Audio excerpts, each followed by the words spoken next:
Welcome, friends. My name is Avinash Gorakshakar, and I welcome all of you to another interesting episode of Conexa High Flyers.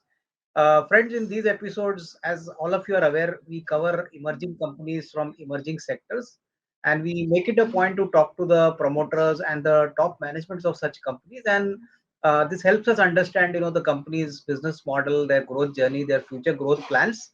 And in this process, a lot of valuable information is available to investors, which helps them take a proper investment call.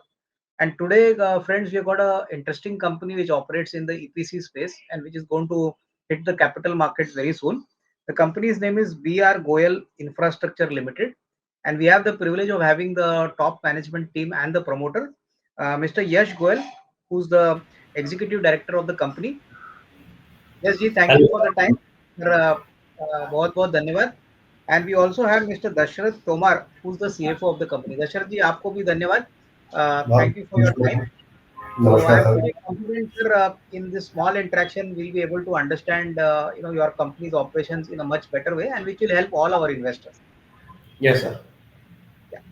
So, yes, ji, pehla sawal, first question to you would be that if you could tell us, something about the business of the company, what are the segments the company operates, and basically थोड़ा सा business journey के बारे में बताइए sir. ये business first generation है, second generation है, कैसी शुरुआत हुई थी? If you can add some color to this and start. Thank you sir. Hello. So sir हमारी इस बिजनेस की शुरुआत I am the third generation in this business. This business was basically started by my grandfather in late 1990s and we started as a partnership firm. In 2004-5 we entered, we made this company private limited. We converted this partnership firm to private limited. In 2016-17, we converted to limited company. I'm the third generation working in this business. We mainly work in three to four sectors, namely our primary business is the EPC business, where we do government road concession works and building works. Then we entered toll collection contracts, where we collect tolls and pay back to the government. Third is our ready mix concrete work, which we do it in Indore on a commercial basis. Here we supply ready-mix concrete to all the builders of local market, cater around, all around Indore. We have two other different segments where we do industrial and residential plotting projects in Indore, and we have a small chunk of our revenue, which generates our revenue generation is from windmill, which we installed it in 2004-5 in Rajasthan. So we're getting a small chunk of revenue from over there. Okay. And yes, जी, now coming to the breakup of the business, sir, थोड़ा सा residential projects भी हम कर रहे हैं. We are doing little bit of residential projects. Sir, इसके Yes, बारे sir. में कुछ बताइए कि what is it that we are doing, and plus the other government projects, typically what kind of tenders are you participating, and currently, what's the broad order book like as on date? Sir residential projects की अगर हम बात करें तो इंदौर में हम लोग हमारी कंपेरेटिवली 3 से 4 कॉलोनीज हैं जिसमें हमने residential plotting and construction work किए हैं। Okay. हमारा फोकस ऐसा स्पेसिफिकली रियल एस्टेट पे बहुत ज़्यादा नहीं है, लेकिन कोई अपॉर्चुनिटी आती है इस फील्ड से तो हम लोग उसको ज़रूर केटर करके एक्सप्लोर करने की कोशिश करते हैं। Okay. हम ईपीसी बिजनेस के बारे में बात करें तो अभी हमारी कंपनी लगभग लगभग 900 से 950 करोड़ की ऑर्डर बुक प्रेजेंटली कर रही है, जो हमें नेक्स्ट 12 to 30 मंथ्स में कंप्लीट करना है। कंपनी का पिछले 4-5 साल का परफॉर्मेंस काफ़ी अच्छा रहा है, ईयर ऑन ईयर हमने ग्रोथ दी है। टेंटेटिवली अगर हम बात करें तो हम लोग लगभग लगभग 500 से 600 करोड़ के अब सिंगल ऑर्डर बिल्ड करने के लिए एलिजिबल हो गए हैं। Yes sir. ठीक है. I think बढ़िया है. Yes जी, now tell me one thing that are we operating pan India और हमको कोई particular state से ही ज़्यादा business मिलता है? तो सर geographically हमारा business कहाँ से आता है? कौन-कौन से state में हम operating है अभी? अभी हम लोग 9 स्टेट्स में ऑपरेट कर रहे हैं हमारा बिजनेस। मेनली नॉर्थ ईस्ट में मणिपुर, मिजोरम, महाराष्ट्र, गुजरात, मध्य प्रदेश, हरियाणा। UP and Punjab. हम इन 9 स्टेट में वर्क कर रहे हैं अभी। 9 स्टेट में वर्क करने के बाद रेवेन्यू जनरेशन का ऐसा कोई फिक्स टीम नहीं है कि अ, हो सकता है इस करंट ईयर में हमें महाराष्ट्र से ज़्यादा रेवेन्यू आ रहा हो, फिर उसके बाद हमें यूपी या नॉर्थ ईस्ट से ज़्यादा आ रहा है। तो जहाँ पे हमें काम मिलता है, जहाँ हम बिडिंग करते हैं, जहाँ पे हमें प्रोजेक्ट्स मिलते हैं, हम उस स्टेट पे जाते हैं। ओके, ठीक है, वेरी वेल आर्टिकुलेटेड यस जी। नाउ यस जी, tell me one thing that in terms of the customer mix, sir क्या हमारे सारे कस्टमर्स गवर्नमेंट सरकारी है या इसमें कुछ प्राइवेट वाले भी है? I mean for the EPC business I am asking. Sir EPC business में तो 95% हमारे गवर्नमेंट कॉन्ट्रैक्ट्स ही है। 95-96% हम लोग गवर्नमेंट के साथ ही करते हैं। हम कोशिश करते हैं नेशनल लेवल के जितनी भी गवर्नमेंट ऑर्गेनाइजेशन है उन्हीं के साथ हम लोग पार्टिसिपेट करें या कॉन्ट्रैक्ट में जाए। और ये ज्यादातर डायरेक्ट ऑर्डर्स होते हैं ना, यहाँ पे कोई सब सर सब सारे डायरेक्ट कॉन्ट्रैक्ट? ऑर्डर्स हैं सर, हमारे पास कोई भी सब कॉन्ट्रैक्टिंग ऑर्डर्स नहीं है। जितने भी ऑर्डर्स हैं हमारे सब डायरेक्ट ऑर्डर्स है सर। सर आई यहाँ पे think sir this is very big positive. I think because direct order मिलना सर, मार्जिन भी अच्छा मिलता है, प्लस आपकी क्रेडिबिलिटी अच्छी होती है, तो ही आपको डायरेक्ट ऑर्डर मिलता है, तो ये अच्छी बात है। That is really nice to hear. Darshan ji, a small question to you now. Basically, since you handle the finance related function, sir sir मेरे को बताइए sir, on ground sir, what is the kind of payment cycle from customers? Like normally government contracts में थोड़ा सा delay होता है, but पैसा तो पक्का आता है। तो जी from a finance perspective, how does the cash flow, what is the kind of normal timeline when the cash flow comes back to you? पहले तो सर आपको काम करना पड़ता है, is it a milestone based payment कि जितना काम हो गया उसके हिसाब से आप बिलिंग करते हो और वो पैसा आपको मिल जाता है? जी बिल्कुल सर। सर बिलिंग में ये कहूँगा कि अभी हम पिछले करीब 6-7 सालों से हम टारगेट कर रहे हैं सेंट्रल से जो फंड मिलता है ऐसे प्रोजेक्ट पर, या फिर ऐसी एजेंसी है चाहे एनएचआई मोर्थ या एनएचआईडीसी है जो सेंट्रल की एजेंसीज हैं, जहाँ पे फंड का कोई इशू नहीं है। माइलस्टोन बेसिस पे और या मंथली बेसिस पे बिल के सबमिशन होते हैं, और बिल सबमिशन के बाद में करीब 15-20 डेज में जो है फंड रिलीज हो जाता है गवर्नमेंट से। मतलब हार्डली साइकिल जब बात करेंगे तो वर्किंग कैपिटल साइकिल मेरा 30 से लेकर 45 दिन तक इसमें होता है। और बिल्कुल। इफेक्टिव फॉलो के मतलब काम के साथ में फॉलो भी रहता है डिपार्टमेंट के साथ में, जिससे कि फंड टाइमली रिलीज होता है। ये मतलब मैं कहूँ फिगर्स की बात करूँ इसको मैं तो ऐसे वेरीफाई कर सकते हैं कि पिछले 3 साल में मेरी इंटरेस्ट कॉस्ट कम हुई है। मतलब मैं मेरी वर्किंग कैपिटल से मैं 35,000 के लिमिट से मेरी, जिसका मैं बहुत इफेक्टिव यूटिलाइज कर रहा हूँ, और टर्नओवर में इंक्रीज है बट इंटरेस्ट कॉस्ट कम होती जा रही है। सो बिल्कुल, तो अच्छी बात है सर। यस, तो that is existing really working nice to hear. Capital, तो ये एक बेनिफिट सर्विस है। ठीक है। Yes ji, now on a macro side, we all know that today infrastructure is the key focus area by the government. Government भी बहुत पैसा लगा रही है, फोकस कर रही है। सर आपके हिसाब से अगले 3-5 साल में sir, what is the kind of opportunity you see in infrastructure? Like, do you think this current momentum which we are seeing now will continue? Growth का किस प्रकार से हम उसको कैपिटलाइज करेंगे? सर मुझे ऐसा लगता है कि next 3 to 5 years are tremendously good in this industry. Infrastructure will grow like anything. It is already shown past results and day by day नए नए कॉन्ट्रैक्ट्स आते जा रहे हैं।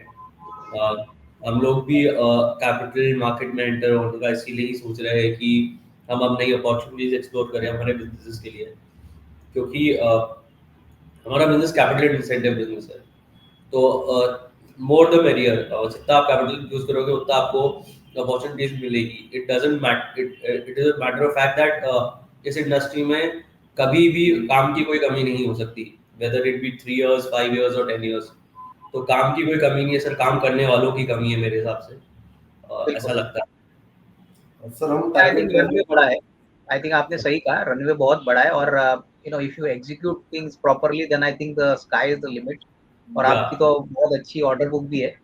सर मेरे को बताइए, नॉर्मली हम जब सरकारी बिजनेस को टेंडर देते हैं, तो नॉर्मली यस जी, what is the timeline for the tender to actually get operational? Like आप अगर कोई 100 करोड़ का ऑर्डर का टेंडर देते हो, तो कितने महीनों में सर ये ऑर्डर फाइनली आपको आता है?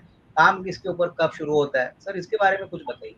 सर जिस दिन हमने बिडिंग करी है पोर्टल पे, उससे 2 से 3 महीने गवर्नमेंट को लगते हैं वेरीफाई करके फाइनेंशियली बिड ओपन करके अलॉट करने में, और उससे 3 महीने में एग्रीमेंट होके काम चालू होने की सिचुएशन में आता है, तो अपन टेंटेटिवली समझ सकते हैं कि एक 6 महीने का या 180 डेज का साइकिल रहता है कि ओके एग्जाम्पल के लिए अगर मुझे आज कोई बिड मिला तो मुझे 6 महीने लगेंगे उसको, 3 महीने आज से लगेंगे उसको चालू करने में, एग्रीमेंट करना रहता है, फिर मोबिलाइज करना रहता है, तो it takes almost 2 to 3 months.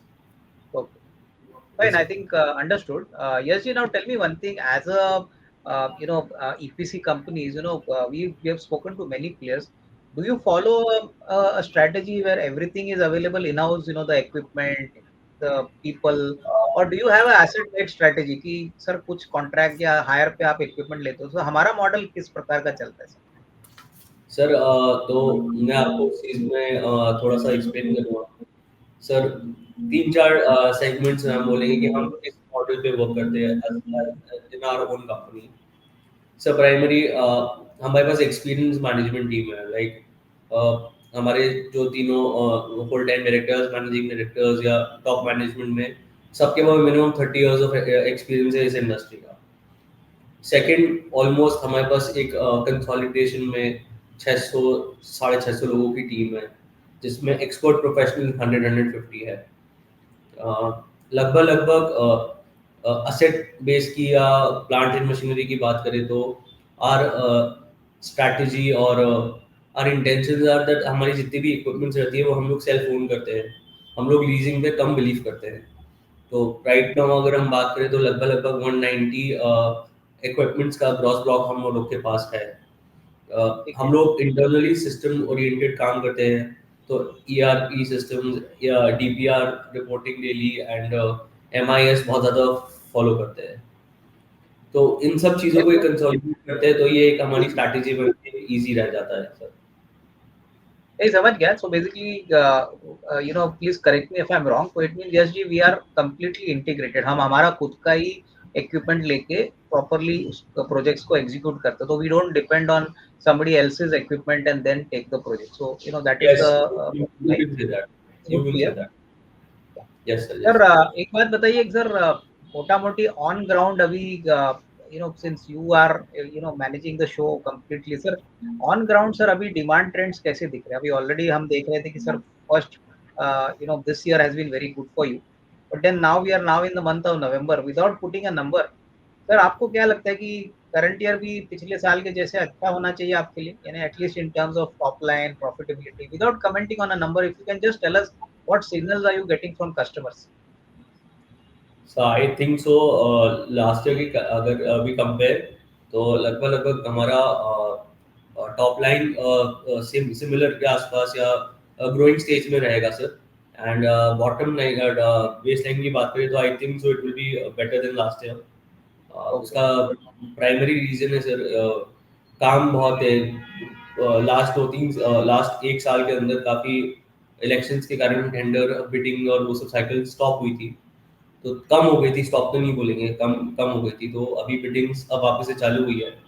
तो I think so will surely come up with something and growing trend है सर, डिक्लाइनिंग ट्रेंड कहीं नहीं दिख रहा। बिल्कुल, तो आई थिंक अच्छी बात है. I think this means the mood is very buoyant, and I think next, at least looking at the order book itself, I think the visibility is definitely assured. तो अच्छी बात है सर.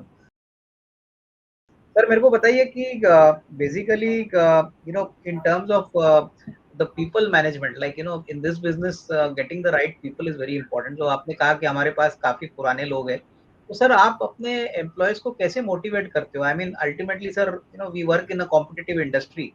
सर आपका जो trend man power है उसको आप किस प्रकार से मोटिवेट करते हो? How do you retain talent? Because आज एग्जीक्यूशन करना है तो आपको टीम चाहिए, और टीम चाहिए तो अच्छे लोग चाहिए. तो सर मोटा मोटी आप कैसे इनको एनकरेज करते हो? सर एनकरेज करने के बहुत सारे डिफरेंट वेज आउट होते हैं सर। प्राइमरी जो मुझे लगता है out of my experience and जो लास्ट 6-7 इयर्स में मैंने अपनी कंपनी में नोटिस किया कि सर स्टाफ को ग्रो करवाते हैं साथ में, लाइक स्टाफ के ऊपर भी not in terms of money but in terms of education या चीज़ों के रिसर्च पे बहुत रहता है, फिर भले वो टॉप मैनेजमेंट का ही पार्ट क्यों ना हो। स्टाफ का एक सर्टेन लेवल पे ग्रोथ भी होना इम्पोर्टेंट होता है, तो डेजिग्नेशन में इंक्रीज होना या प्रमोशंस, एक बहुत बड़ा पार्ट प्ले करता है। ओके मुझे ये बोलने में बिल्कुल हेजिटेशन नहीं है कि सर अगर मैं 600 लोग का मेरा वर्कफोर्स बोल रहा हूँ तो उसमें से मैं ऐसा समझता हूँ, मेरे पास फैक्ट्स एंड फिगर्स तो नहीं है, लेकिन अराउंड यू कैन से 20-25% ऑफ द स्टाफ जो है टोटल वर्कफोर्स का, वो मेरे हिसाब से मिनिमम 10 to 15 इयर्स ओल्ड है। ओके तो वो मैं एक थोड़ा सा अपनी कंपनी की तरफ अचीवमेंट मानता हूँ कि कंपनी का स्टाफ लॉयल है, बहुत टर्नओवर नहीं हो रहा है कंपनी के स्टाफ में। एक कहीं ना कहीं हमारे लिए कोई एडवांटेज है सर। नहीं बिल्कुल I think retaining the talent is a very big challenge nowadays. अगर आप अच्छी यस सर। तरह से कर रहे हो तो बहुत अच्छी बात है। सर नाउ अभी बताइए, यस जी, देखिए नंबर्स तो एक जगह तक ठीक है, बट मेरे को बताइए sir, basically when you talk to a customer, what does the customer see in us, how does the company ensure that you add more value to them? Because देखिए ये बिजनेस तो सब कुछ एग्जीक्यूशन का है। आज आपके जैसे बहुत सारी ईपीसी कंपनीज है, आपका भी बहुत अच्छा ऑर्डर बुक है, but in terms of qualitative assessment, like without looking at financial numbers, दो तीन चीजें जैसे आपने बोला कि हमारा एक अच्छा एम्प्लॉय बेस है, सर इसके अलावा what are the positives which we have, which you think, as a company promoter, we are doing a much better job in the industry? मैंने जब बोला कि we are the third generation in the business, तो third generation का मतलब ये नहीं हुआ कि दादाजी ने करा तो पापा को करना कंपलसरी था, या पापा ने करा तो मुझे करना कंपलसरी था। सर टेक्नोलॉजी के साथ अपग्रेड हुए, नए ट्रेंड्स को फॉलो करा, looking at the current market scenario changes करे सर, ये एस्पेक्ट्स बहुत ज़्यादा इम्पोर्टेंट रहे सर। डेलीगेशन थोड़ा सा इंक्रीज करा सर। हर काम खुद से नहीं करा जा सकता, तो हर काम खुद से जब नहीं करा जा सकता, इसका मतलब है कि स्टाफ को भी थोड़ा सा रोल्स एंड रिस्पॉन्सिबिलिटीज देके बढ़ाया, तभी जाके like if you see like ये 9 स्टेट्स है, तो 9 स्टेट्स लास्ट 3 to 4 इयर्स में इंक्रीज हुआ है। तो अगर डेलीगेशन नहीं करते तो हो सकता है काम नहीं कर सकते थे सर। तो ये 2-3 एस्पेक्ट्स है जो मुझे लगता है हम लोग के लिए काफी एक हेल्पफुल साबित हुआ है, या हमारी कंपनी के लिए बहुत हेल्पफुल हुआ है। बिल्कुल, अरे अच्छी बात है। I think this is very valid from your point. Darshan ji, now something on the financials. Sir FY24 जैसे मैंने पहले कहा, बहुत अच्छा साल गया है हमारा। जी सर। नेट प्रॉफिट में देख रहा था करीबन 22 करोड़ है फ्रॉम 17 करोड़, और रेवेन्यू भी काफी अच्छी तरह से बढ़ा है, 345 आई थिंक 346 करोड़ से ऑलमोस्ट 588 करोड़ हुआ है। तो हैज जी this because of better execution, more orders? Sir basically broadly what has been the reason for this good jump in top line and profitability? Sir यहाँ पे मैं शेयर ये करना चाहूँगा कि इनिशियली जब कंपनी काम शुरू करती है, सो कुछ जब वर्क एग्जीक्यूट होते हैं तो उसके बेसिस पे कंपनी की क्रेडेंशियल बनती है कि कितने लेवल तक के काम कंपनी कर पाएगी। मतलब मैं एग्जांपल कहूँ कि अगर 5 साल पहले कंपनी की एलिजिबिलिटी थी कि करीब 50 करोड़ का सिंगल वर्क ऑर्डर बीट कर सकती थी, तो 50 करोड़ का जब कंप्लीट कर लिया तो 50 के बाद में 100 करोड़ का बीट कर सकती है single work order. Now as on today करीब 550-600 करोड़ के बीट कर सकते हैं। तो हम पिछले 3 सालों में हमारा ऑर्बिट एक चेंज हुआ है। मीन्स मैं ऑर्बिट चेंज करने की बात कहूँ तो हम एक एग्जांपल लेते हैं कि 50 करोड़ का वर्क ऑर्डर मैंने लिया और उसको 2 साल में अगर कंप्लीट करना है तो मेरी बुकिंग होगी 2 करोड़ पर मंथ के हिसाब से। और मैंने जब 50 करोड़ का कंप्लीट कर लिया तो नेक्स्ट मैंने 100 करोड़ का काम लिया, तो मेरी बुकिंग भी 4 करोड़ पर मंथ हो जाएगी। तो वो इस टाइप से जब मेरा ऑर्बिट चेंज हुआ, वर्क ऑर्डर टिकट साइज बड़े हुए, तो बड़े टिकट साइज होने से एग्जीक्यूशन कैपेबिलिटी हमारे पास में थी, टीम स्ट्रेंथ थी, एक्सपीरियंस मैनेजमेंट था, प्लांट एंड मशीनरी सफिशिएंट थे। सो सब कुछ जब हमने एक साथ मिल के जब बड़े वर्क ऑर्डर और टिकट साइज के वर्क ऑर्डर हाथ में लिए और एग्जीक्यूशन किया, तो ये हमारा ग्रोथ हुआ। ये ईपीसी में था। फिर लास्ट ईयर हमने एक नई सेगमेंट में एंट्री ली, टीसीसी बिजनेस में, टोल कलेक्शन बिजनेस में, जहाँ पे रेवेन्यू बहुत फास्ट जनरेट होती है, बिकॉज वहाँ पे एग्जीक्यूशन रिस्क नहीं है। आपने टेंडर किया, H1 आप हो गए और आपका अगले दिन से रेवेन्यू जो है वो शुरू हो जाएगा।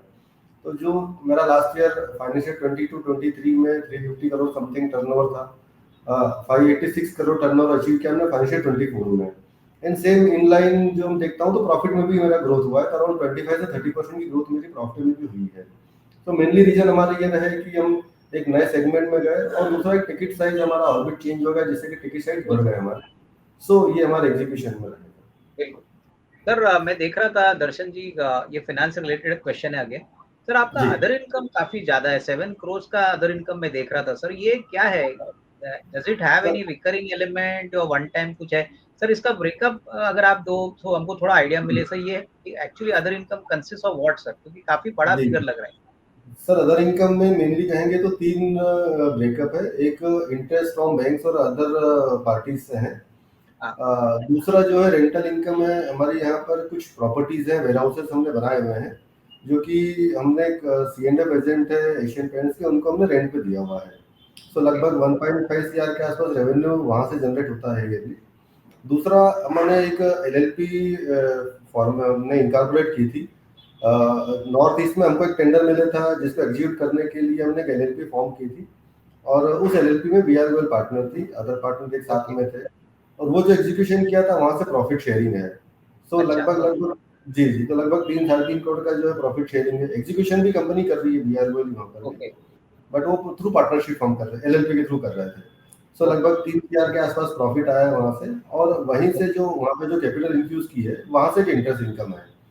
दूसरा, इस बिजनेस में बैंक गारंटी काफी ह्यूज मात्रा में लगती है, और उसके FDR बनाई जाती है, और ओके FDR में जो बैंक से इंटरेस्ट मिलता है वो अदर इनकम में शो होता है। तो लगभग 1 ओके। CR के आसपास बैंक से इंटरेस्ट मिला हुआ है।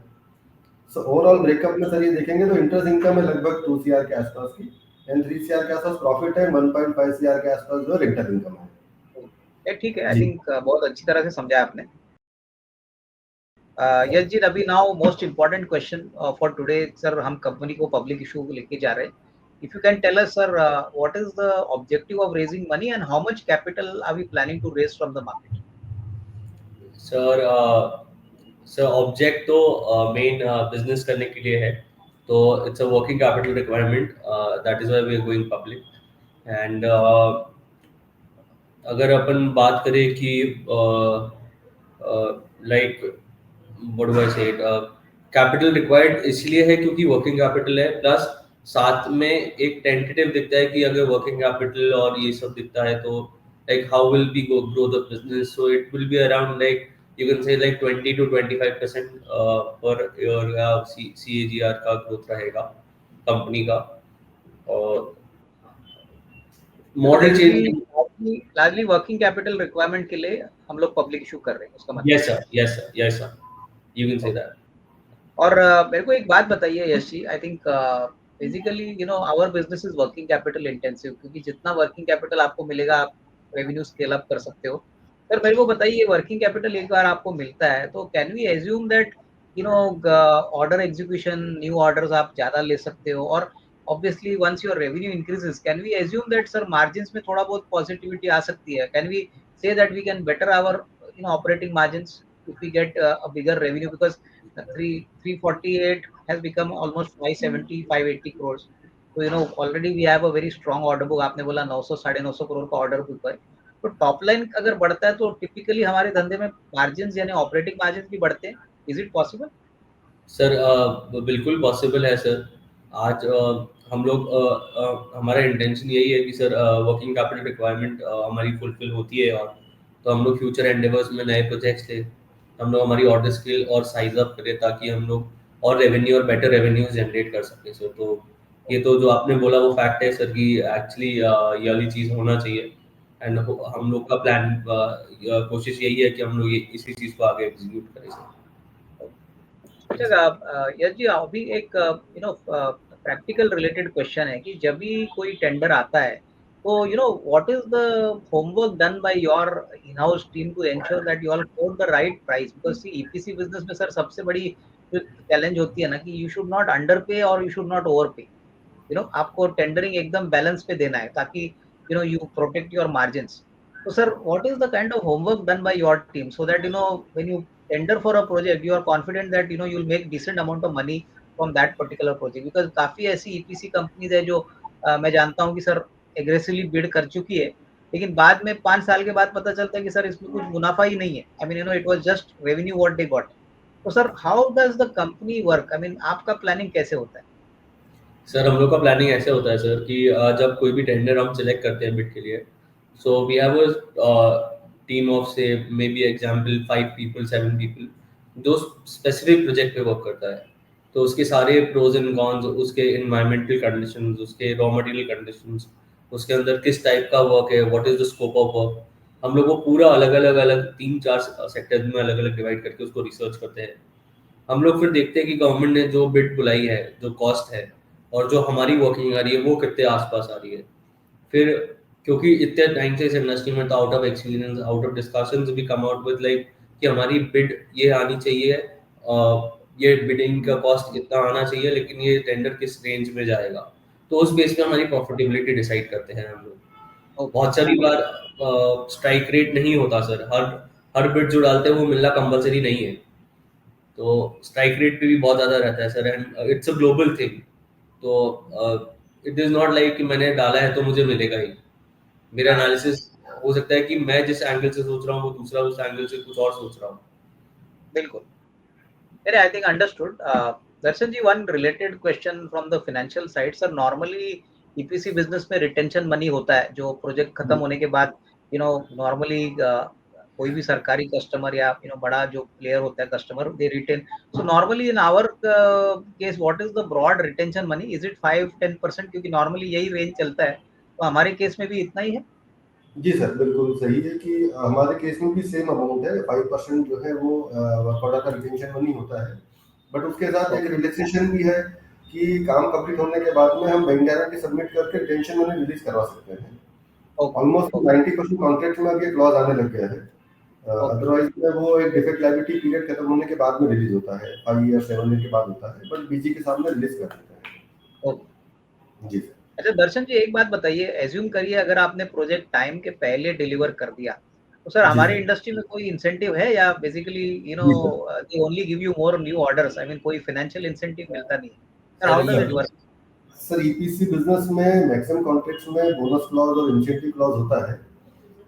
वही होता है कि अगर आपने 2 महीने पहले या 3 महीने पहले कर दिया है तो इतने परसेंट बोनस मिलेगा, एंड फिर डेज पे डिवाइड कर देते हैं कि इतने दिन पहले कंप्लीट हुआ तो परसेंटेज पर डे का ये रहेगा। और ऑन टाइम होने पे जो है बोनस नॉर्मली नहीं होता है, बट हाँ, आज तक हम कहें कि हमारे सभी प्रोजेक्ट ऑन टाइम डिलीवर हुए हैं। बिफोर टाइम आज तक ऐसा नहीं कह सकते कि हमको कोई इंसेंटिव या बोनस मिला है, बट हाँ, बिफोर सभी प्रोजेक्ट जो है ऑन टाइम डिलीवर हुए हैं। बिल्कुल। आई जी think sir. Because execution is very important in our business, ये बहुत इंपॉर्टेंट बात है।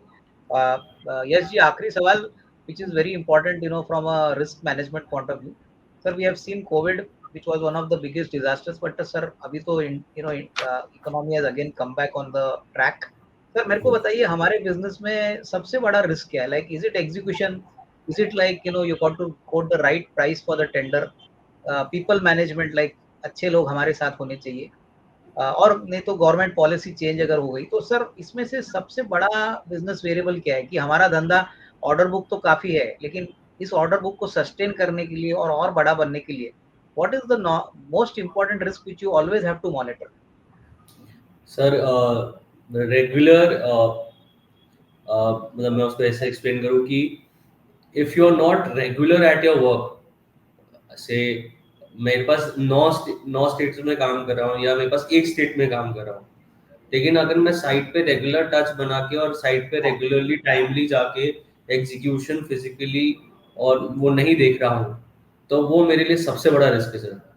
ओके। क्योंकि सर हम लोग का सब कुछ रोड पे रहता है सर, मतलब like in my business my 75% of the revenue is from road. तो हम लोग का सारा इक्विपमेंट, सारा केपेक्स बोल लो, सारा रॉ मटेरियल, सब कुछ रोड पे पड़ा रहता है सर। तो that is a very huge risk. फिर सर मटेरियल का भी एक रिस्क रहता है, डिपार्टमेंट फंडिंग या लैंड एक्विजिशन का कोई इशू है तो थोड़े, सर ये रिस्क थोड़े हर बिजनेस में कुछ ना कुछ टाइप के रिस्क रहते हैं। पॉलिटिकल सिनेरियोज, कई स्टेट्स में ऐसा रहता है कि पॉलिटिकल सिनेरियोज अगर ज्यादा फ्लक्चुएटिंग है तो कहीं ना कहीं वर्क एग्जीक्यूशन में या फंडिंग में प्रॉब्लम आता है, क्योंकि गवर्नमेंट ऑफिशियल्स बहुत मूव करते रहते हैं। तो इन सब चीज़ों के छोटे मोटे रिस्क तो रहते हैं सर कोई भी बिजनेस में, लेकिन प्राइमरी रिस्क वही है, अगर हमारे बिजनेस में अगर हम लोग फील्ड पे उतर के काम नहीं करेंगे तो वो एक बिल्कुल। सबसे बड़ा रिस्क रहता है सर। आई थिंक ये आपने बहुत बराबर बोला कि ऑन ग्राउंड जो हो रहा है वो आपको बराबर मॉनिटर करना है, और as you rightly said, execution and monitoring, I think these are very important critical variables. तो सर बहुत अच्छा लगा आप दोनों से बात करने को। तो यश जी और Dashrath ji, I think please accept my best wishes sir, आपको, आपकी बिल्कुल। पूरी मैनेजमेंट टीम को। और सर मेरी तरफ से पब्लिक इशू के लिए भी बहुत बहुत बेस्ट विशेस। धन्यवाद। Thank you so much, nice talking to you. Thank you sir, नमस्कार।